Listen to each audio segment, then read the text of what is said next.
বাইরের cold drinks ভুলে যাবে, একবার এই ঘরোয়া আম পান্না খেলেই বারবার বানাতে ইচ্ছা করবে। একদমই সহজ বানানো। তাই তো গরমকে হার মানাতে আমি আজকে বানিয়ে ফেললাম ঠান্ডা ঠান্ডা আম পান্না। নমস্কার, আমি অর্পিতা, আমার চ্যানেলে সবাইকে আরো একবার ওয়েলকাম। তাহলে আম পান্নার রেসিপিটা দেখে নেওয়া যাক। কাঁচা আমটাকে মাঝখান থেকে একটু চিড়ে দিলাম যাতে খোসাটা খুব তাড়াতাড়ি ভালোভাবে বার করতে পারি। এই যে একটা ইলেকট্রিক কেটেলে কিন্তু আমটাকে সিদ্ধ করে নিয়েছি, খুব সুন্দর সিদ্ধ হয়ে গেছে।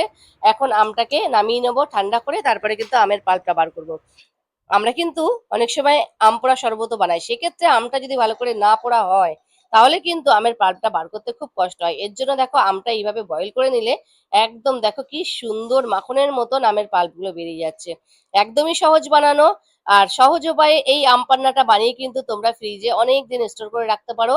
আর বাড়িতে যখন বাচ্চারা স্কুল কলেজ থেকে আসবে কিংবা হাজবেন্ড অফিস থেকে আসবে, হঠাৎ করে বাড়িতে গেস্ট এসে গেছে, কি দিয়ে আপ্যায়ন করবে, তখন কিন্তু এই আম পান্নাটা তাদেরকে সার্ভ করতে পারো। সবাই কিন্তু খেয়ে খুব প্রশংসা করবে। চলো, আমের পাল্পটা বার করে নিয়েছি, এখন আম পান্নাটা বানানো যাক। একটা মিক্সিং জারের মধ্যে আমের পাল্পটা দিয়ে দিলাম। এখন এর মধ্যে দিয়ে দেবো নর্মাল নুন, যেটা আমরা ডেলি পারপাস ইউজ করি। বিট নুন দিয়ে দেবো। তার সাথে দিয়ে দেবো চিনির গুঁড়ো। চিনিটা আমার গুঁড়ো করা ছিল তাই দিলাম, তোমরা গোটা চিনি দিতে পারো। এখন দিয়ে দেবো গোলমরিচ গুঁড়ো 1 চামচ, আর দেবো 1 চামচ চাট মশলা। অনেকে কিন্তু জলজিরাও ব্যবহার করে, এক একজন এক এক রকম ভাবে বানায়। আমার কাছে ঘরে যা ছিল আমি তাই দিয়ে বানালাম, কিন্তু অসাধারণ স্বাদ। দেখো মিক্সিং জারে পেস্ট করে নিয়ে এসে এইরকম একটা কাচের কন্টেনারে ভরে আমি রেখে দেবো।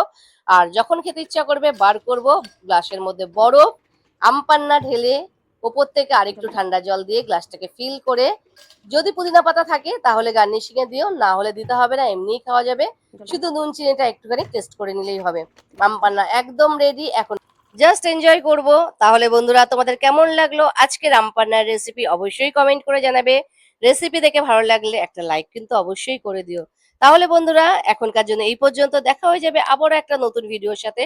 ততক্ষণের জন্য সবাই ভালো থাকো, সুস্থ থাকো। আমার ভিডিও দেখার জন্য সবাইকে অনেক অনেক ধন্যবাদ।